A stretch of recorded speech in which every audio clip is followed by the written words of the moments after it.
Kalau saya ditanya, Bang, PC rakitan dengan budget 3 jutaan yang paling price performance menurut ente apa, Bang? Saya akan jawab, kalian bisa memakai prosesor Intel Core i5 mulai dari generasi keempat, ke-6 atau ke-7, dan VGA card GTX 1050 Ti, GTX 1650, ataupun Radeon RX 570 dan RX 580 dengan catatan konsumsi daya atau power yang dibutuhkan agak sedikit tinggi. Tapi tentu saja racikan seperti itu ada batasnya guys, yakni nggak upgradable. Jadi mereka hanya terbatas di situ-situ aja. Kalian mentok-mentok cuman bisa pakai Core i7-nya yang mana harganya juga masih cukup mahal. Dan VGA card sandingannya pun nggak bisa jauh-jauh dari seri GTX yang mid sampai low. Nah, di video kali ini saya akan meracik PC rakitan yang berorientasi gaming juga tapi upgradable.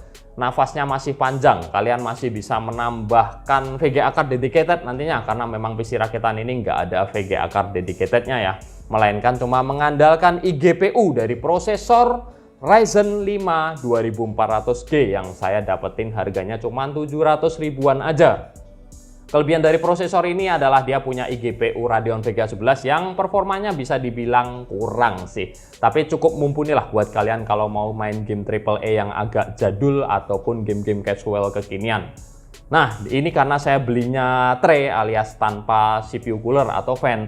Saya jadi harus menambahkan CPU cooler sendiri dan di sini saya memakai CPU cooler model tower dari brand Segotep, serinya WinClear T2 yang punya fan 9 cm dan 2 heat pipe direct contact. Terus ini juga ada opsional aja guys, thermal paste dari brand Thermalred TF7 yang punya thermal conductivity cukup besar yakni 12,8. Saya memakai ini karena saya rasa thermal paste bawaan Segotep WinClear T2 ini performanya kurang bagus ya, karena ya wajar karena ini adalah CPU cooler yang low budget di bawah 100.000. Jadi saya memakai thermal paste yang agak bagusan supaya transfer panas dari prosesor ke CPU cooler lebih bagus.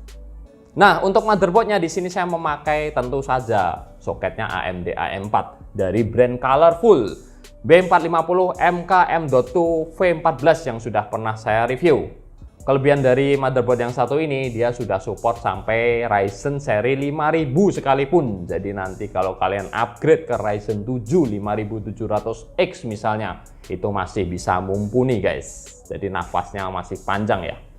Untuk RAM atau memori di sini saya memakai dari brand Netak. Serinya adalah Shadow S.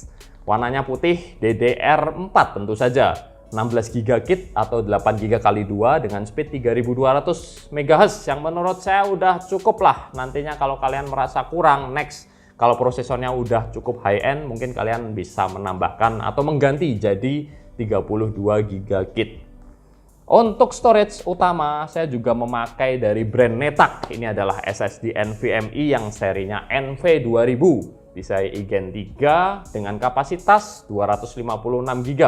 Kapasitas yang menurut saya adalah sweet spot untuk menyimpan OS atau operating system dan aplikasi-aplikasi basic kalian. Sedangkan untuk data dan game di sini saya memakai storage secondary masih hard disk karena keterbatasan budget ya. Jadi saya harus membagi dua storage dan satunya masih pakai hard disk refurbished. Ini adalah WD Blue 1 TB yang menurut saya harganya cukup sweet spot karena yang 2 tera selisih harganya cukup banyak guys dibandingkan yang 1 tera ini. Untuk menyuplai daya semua parts ini saya memakai power supply yang sudah pernah saya review di video sebelumnya. Ini adalah GameMac VP Series dengan rating 500 watt dan punya 80 plus bronze. Menurut saya sih power supply seperti ini udah cukup ya, apalagi si GameMac ini dia juga full range. Jadi cocok untuk dipakai di kondisi kelistrikan yang sering turun atau ngedrop bahkan sampai di bawah 200 volt. Untuk casingnya di sini saya memakai casing dari brand Techwear. Tipenya adalah Flatland MK2 atau Mark II. Kelebihan dari casing yang satu ini adalah airflow intake-nya yang sangat bagus dan sudah include fan 4 biji yang nantinya konfigurasi fan-nya ini akan saya rubah sedikit ya. Jadi supaya balance 2 untuk intake, 2 untuk exhaust. Oke, jadi mungkin gitu aja perkenalan parts-partsnya. Sekarang kita akan langsung mulai merakit PC ini guys.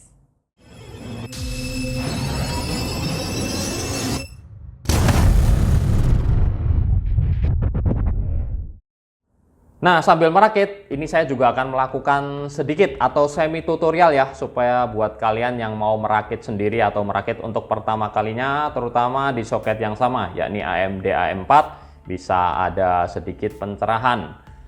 Di sini saya sudah mengeluarkan semua part-part yang dibutuhkan untuk dicolokkan ke motherboard. Yang absen di sini adalah hard disk, power supply, dan tentu saja casing. Tapi yang lainnya sudah ada di sini semua guys. Jadi kita akan merakit dulu parts-parts ini, kita colok-colokkan ke motherboard. Pertama-tama tentu saja prosesornya. Nah, untuk prosesor AMD ini kalian harus berhati-hati ya, karena pinnya ada di prosesornya. Jangan sampai jatuh atau salah masuk. Ini kita buka kunciannya dan kita masukkan dengan posisi seperti ini. Jangan sampai kebalik dan kita kunci lagi guys. Begini. Simple aja. Kemudian selanjutnya saya akan memasang SSD NVMe dulu lah. Ini juga gampang karena juga tinggal kita masukkan saja ke slotnya ini. Tapi jangan lupa kalian harus melepas dulu baut yang terpasang atau pre-installed di motherboardnya ini sebelum kita memasang SSD NVMe-nya. Oke, selesai. Seperti itu aja. Kalian harus baut ulang lagi dan pastikan masuk ke slotnya dengan sempurna ya. Lanjut kita akan memasang RAM dan di sini saya pakai 2 keping RAM yang tadi saya sudah bilang ya. 8 GB kali 2. Kalian harus buka kuncian di motherboardnya dulu guys. Ada motherboard yang kunciannya cuma satu sisi di bagian atas aja dan bagian bawahnya fix. Ada yang 2 sisi, harus kalian buka keduanya. Untuk memasang RAM ini juga mudah, yang penting jangan kebalik aja posisinya. Oke, seperti ini RAM sudah terpasang. Pastikan kalian mendengar suara klik tadi ya dengan sempurna. Jadi kalau RAM ini kurang kenceng biasanya PC-nya nanti nggak akan mau menyala. Terakhir kita akan memasang CPU cooler tower. Nah ini agak di luar standar ya. Jadi kita masih memakai bracket bawaan motherboard AMD ini yang ada di atas bawah untuk dipasangkan CPU cooler model tower yang pakai cantolan seperti ini. Nanti pengaitnya ini kalian masukkan ke bracket plastik yang ada di motherboard guys. Jadi kita nggak pakai bracket bawaan dari CPU cooler ini karena bracket ini hanya untuk motherboard Intel. Sekarang kita tentu saja sebelum memasang CPU coolernya harus dikasih thermal paste di prosesor.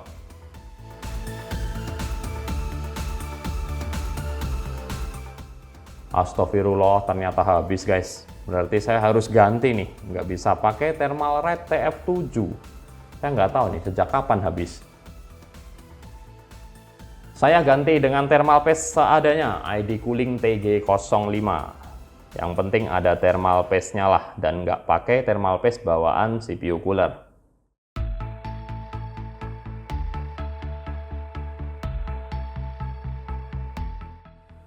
Nggak perlu sampai rata menutupi semua permukaan prosi ya, segini aja udah cukup. Nanti dia bakalan merata sendiri saat terkena panas dan tekanan dari CPU cooler ini. Sekarang kita pasang CPU coolernya.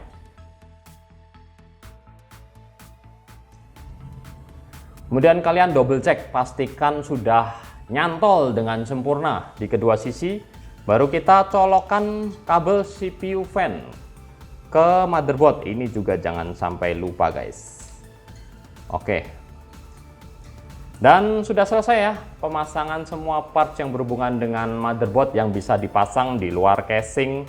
FYI, untuk paket dalam dus motherboard kita juga mendapatkan kabel SATA dan IO shield yang nanti kita pasang di casing. Yuk sekarang kita beralih ke casingnya. Di sini kita akan memasang 2 part sisanya yang berhubungan dengan casing, yakni power supply dan hard disk. Dan untuk paket pembelian casing ini tentu saja sudah dilengkapi baut set untuk merakit ya. Dan juga ada kabel tis, kemudian ada ikatan plastik kabel yang nantinya bakalan bisa dipakai untuk merapikan kabel guys. Oh ya, saya juga nanti akan merubah posisi fan ya, seperti yang tadi saya sudah sebut di awal video.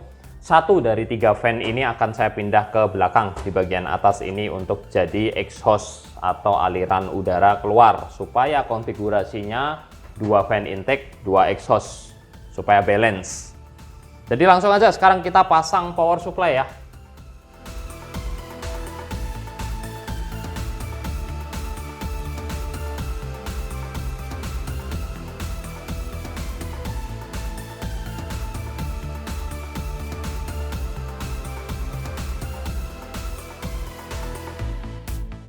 Power supply sudah terpasang dan kita akan lanjut dengan memasang hard disk di storage bay yang ada di depan power supply ini guys. Ngelepasnya dari bagian bawah casing.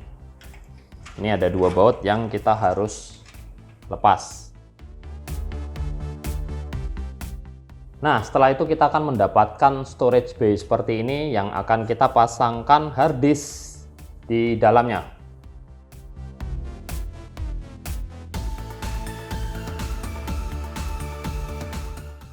Nah, yang sebelah sisi satu lagi untuk storage bay ini ternyata model sliding ya. Jadi saya pakai thumb screw yang ada di set baut tadi untuk membaut hard disknya. Sudah, hard disk terpasang sempurna di storage bay. Sebelum dipasang, kita colokkan kabel SATA-nya ini dulu, bawaan dari motherboard ya. Nah, baru kita pasang kembali ke casing.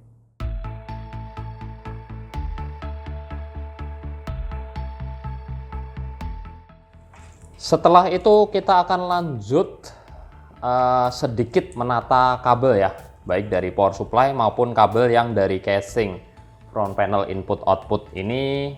Kita masukkan ke lubang supaya bisa langsung dicolokin ke motherboard nanti. Ada beberapa opsi lubang, bisa melalui lubang di bawah ini, dari samping, dan ada yang dari atas. Dan biasanya untuk front panel ini posisinya ada di bawah guys. Terus ada satu lagi info, karena casing ini sebenarnya support front Type C ya, tapi motherboard saya belum mendukung front Type C, nggak ada colokan atau port atau headernya yang seperti ini, jadi nanti ini kita abaikan saja. Kita cuman pakai yang USB 3 dan front panel input output ini plus USB 2 dan audio.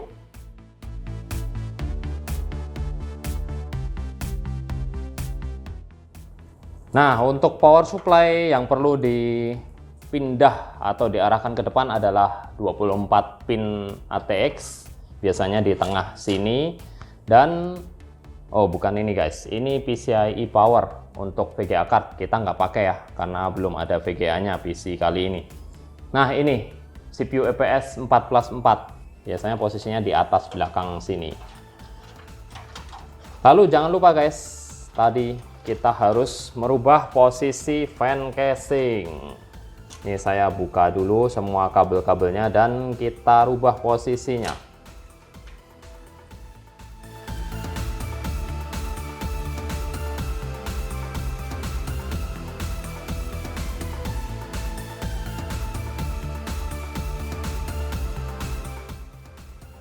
Oke, fan sudah dipindah. Dan saya memang sengaja mengambil fan yang paling atas karena menurut saya untuk sebuah airflow yang bagus itu harusnya dari depan bawah ditiup menuju ke belakang atas guys, dan kemudian ditarik keluar oleh kedua fan ini. Karena kalau saya nggak ngasih fan di bagian bawah, nanti biasanya VGA card akan sedikit kepanasan. Jadi supaya VGA card juga dapat fresh air intake, saya tetap harus membiarkan fan yang paling bawah ini. Dan saya korbankan yang paling atas untuk dijadikan exhaust di bagian belakang. Ada 2 fan. Oh ya, dan FYI aja, untuk tipe fan standar begini, kalian kalau mau pindah-pindah posisi jangan lupa dibalik juga posisinya ya, supaya arah airflow-nya nggak kebalik. Jangan sampai kalian pindah dari sini ke atas, justru di atas ini dia jadi intake, nyembur ke bawah. Terus nanti jadi turbulensi, airflow kalian bakalan lebih jelek dan bakalan lebih panas parts-parts yang ada di bagian dalam ini. Sekarang kita lanjut ke, aduh ini kabelnya kok kelihatan semerawut banget ya. Nah, kita colokin aja dulu power fan-nya ini. Fan bawaan casing itu ada 2 konektor kebetulan untuk casing Tecware Flatline MK2 ini. Tapi saya akan memakai yang Molex-nya karena lebih simple. Dan lagi motherboard saya cuma punya 1 header fan casing ya untuk sysfan-nya. Kalau sebanyak ini juga nggak akan bisa, jadi mendingan saya daisy chain, saya paralel menjadi 1, kemudian nanti dicolokkan ke power supply, power Molex-nya.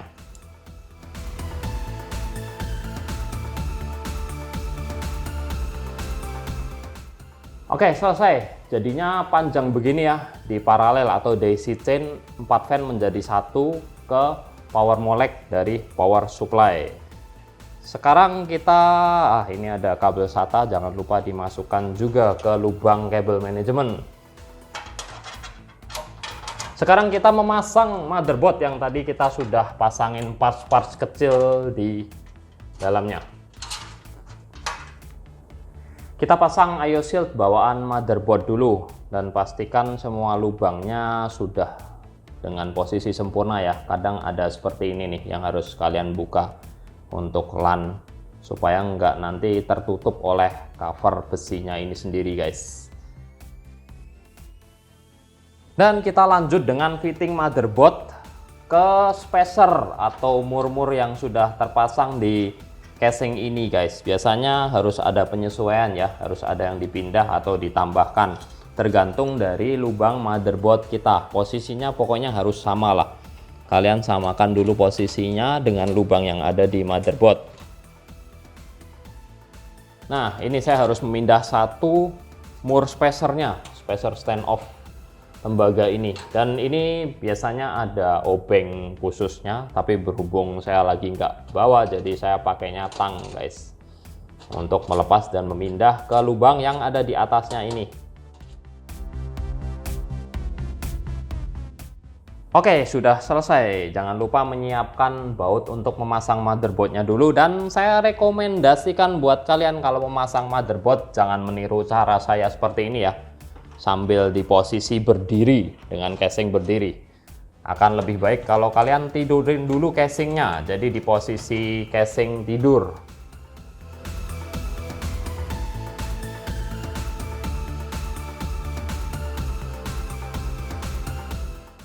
Nah, keenam baut di motherboard saya ini sudah kencang dan terpasang sempurna.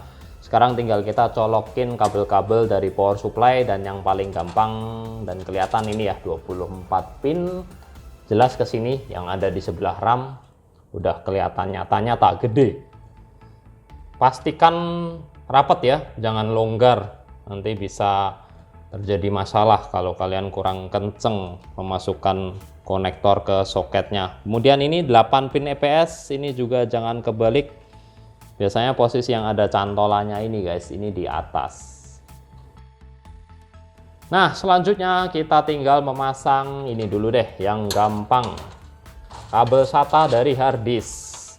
Kita cari port SATA-nya. Ya, terserah sih, ini ada 4 port SATA, biasanya saya mengambil yang angkanya paling kecil. Dan karena ini saya cari yang simple, jadi saya colokin ke yang paling dekat dengan lubang jalur kabel manajemen. Terus ini juga ada HD audio untuk front audio. Ini kita colokkan di bagian belakang sini guys. Posisinya biasanya nggak jauh-jauh dari sudut bawah kiri untuk HD audio atau front audio. Dan ternyata casing ini juga nggak ada front USB 2-nya. Kedua-duanya portnya USB 3. Nih, dia pakai USB 3 yang dicabang 2 kabel. Dan untuk motherboard saya, posisi header USB 3 frontnya ada di bawah juga di sini. Jadi simple ya, ini semuanya posisinya portnya ada di bawah. Motherboard ini layoutnya cukup bagus dan memudahkan buat kita yang merakit, apalagi buat yang awam. Terakhir ini mungkin yang agak sedikit ribet buat pemula ya, tapi ini gampang aja. Ya cuman ada 4 macam ya. Ini power switch dan reset switch. Kemudian HDD LED dan power LED. Kita cari aja posisinya, biasanya ada di bagian kanan bawah ini. Nah, ini ada tulisannya F panel. Dan untuk petunjuknya, kalau kalian nggak nemu di motherboardnya, bisa cari di website atau di buku manual yang ada di dalam box motherboard. Layoutnya semua motherboard rata-rata sama, hanya posisinya kadang kebalik. Jadi dia ada 2 baris, ada 4 pin dan 5 pin. Biasanya yang pinnya banyak ini 5, ada sisa 1 nggak kepakai guys. Dan di sebelahnya yang pin kelima ini biasanya adalah reset switch. Walaupun nggak ada tulisannya, semua motherboard saya belum pernah menemukan ada yang beda ya. Jadi pin yang sendirian ini 5, sebelahnya ini pasti reset switch. Untuk switch kalian bisa kebalik, nggak ada masalah, kiri kanannya tetap bisa jalan ya, biasanya untuk switch. Nah, di atasnya yang sejajar dengan dia 2 pin biasanya adalah power switch. Jadi kita colokkan di atasnya ini power switch. Secara urut sebelahnya power switch ini ada 2 lagi, adalah power LED. Jadi dia bersebelahan ya antara power switch dan power LED. Dan ini nggak boleh kebalik BTW untuk power LED-nya, karena ya minusnya sih paling nanti power LED kalian yang di casing nggak bisa nyala. Satunya lagi adalah hard disk LED. Ya nanti kalau kebalik hard disk LED kalian nggak bisa nyala. Plus biasanya yang paling sebelah kiri, yang paling jauh, yang paling pinggir itu plus. Dan sebelahnya jelas minus. Sisa satu terakhir, hard disk LED, di bawahnya power LED. Atau di sebelahnya reset switch. Plus minus juga ya, plusnya di bagian yang paling pinggir. Oke, sudah selesai. Semua layout motherboard yang saya tahu standarnya seperti itu. Jadi ada 2 baris, 4 pin dan 5 pin bawahnya. Yang 5 pin ini sisain 1, di sebelahnya ini udah pasti reset switch. Di atasnya power switch, di sebelah power switch power LED. Di bawah power LED atau di sebelahnya yang reset switch tadi adalah hard disk LED. Sesimpel itu guys. Kalau kalian sudah sering ngerakit nanti kan hafal sendiri. Dan karena rakitan PC kali ini tanpa VGA card, jadi ya sudah, kita sudah selesai merakit. Begini saja seharusnya sudah bisa nyala di monitor. Kalau kalian mau memasang VGA card, simple guys. Ini ada slot PCIe X16, kalian colokin aja ke sini. Tapi sebelum itu melepas ini dulu ya, cover yang ada di belakang casing ini dulu kita harus copot dan kita pasang VGA card. Sekarang saya akan tes nyala menggunakan kabel power, ini bawaan dari power supply barunya. Oke, ini sudah bisa menyala, tadi tombol power juga sudah berfungsi dengan sempurna, dan ini kalian nggak bisa kelihatan ada power LED juga menyala di bagian atas. Semua fan casing menyala dengan baik. Fan CPU nyala dua-duanya dan nggak ada tanda-tanda gejala aneh ya, nggak ada restart ataupun nggak ada bau hangus. Jadi ini artinya kita sudah selesai dan sukses merakit PC ini. Sekarang seperti biasa ini bagian yang paling bikin saya males, yakni merapikan kabel. Saya akan merapikan kabel, nggak akan saya rekam, nanti akan kalian lihat sendiri hasilnya langsung seperti apa. Hasilnya seperti ini guys. Ini adalah hasil terapi di area kabel manajemen yang bisa saya lakukan di PC yang satu ini. Sedangkan untuk bagian depan atau sisi motherboard tentu saja juga harus lebih rapi lagi. Untungnya casing Tecware Flatline MK2 ini oke banget. Tadi kalian bisa lihat ya, sepanjang proses merakit nggak ada kendala sama sekali. Kompatibilitas maksimal, space juga maksimal untuk semua sisi dan parts. Kalau nanti ada yang nanya kenapa nggak sekalian cari Mobo yang warna putih dan PSU warna putih, ya memang saya nggak terlalu suka kalau semuanya full putih. Lagian menurut saya putih yang dimix dengan warna lain, baik itu hitam, abu-abu maupun silver, malah bikin PC-nya kelihatan lebih hidup. Jadi dual tone, nggak pucet.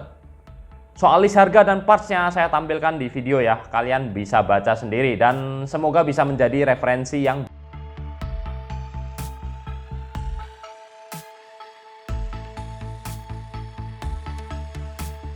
Langkah selanjutnya tentu saja kita harus menginstal operating system alias Windows yang ini sudah saya siapkan di bootable storage atau flash disk. Jangan lupa ganti boot priority di BIOS ke USB flash disk. Dan selanjutnya tinggal kita nikmati aja proses instalasi Windows yang gampang ini. Di sini saya memakai Windows 10 karena memang secara native Ryzen 5 2400G ini belum support Windows 11. Sekalian aja saya juga menginstal beberapa aplikasi untuk benchmark dan tes. Dan soal konsumsi daya listrik PC ini, kalian bisa lihat di power meter yang sudah saya pasang di stop kontak. Saat idle di Windows 10, PC rakitan ini cuma merakit daya listrik sebesar 35an watt. Ini exclude monitor ya. Dan kemudian saat saya menjalankan 2 aplikasi benchmark sekaligus untuk membebani CPU dan GPU supaya jalan di load 100%, konsumsi daya listrik PC ini pun masih masuk kategori super irit guys. yakni 130-an watt aja. Dengan tarikan daya listrik maksimal 130 watt, kita lihat gimana performa PC rakitan 3 jutaan tanpa VGA card yang satu ini. Singkat aja dan saya nggak akan menambahkan komen apapun karena video ini sudah terlampau panjang, jadi kalian nilai sendirilah.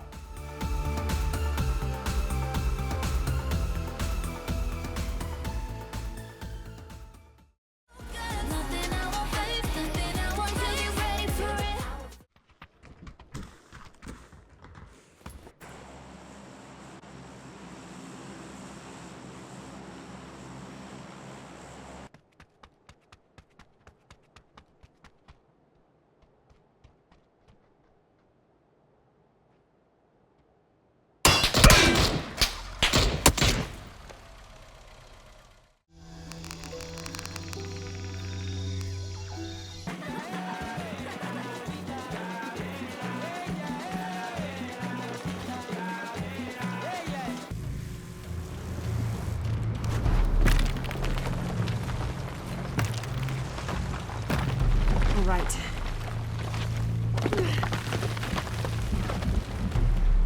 This is Commander Rourke. I want the site secured ASAP. When Dr. Dominguez arrives...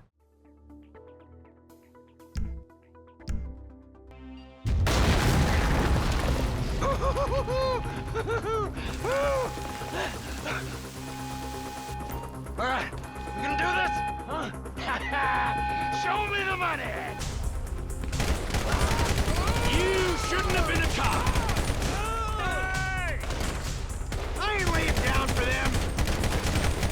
Get out of here! Be cool! They ain't made this car yet! Man, I'll believe in this bird when I get eyes on it! Shit! Roadblock! Go right! Beat the train, man!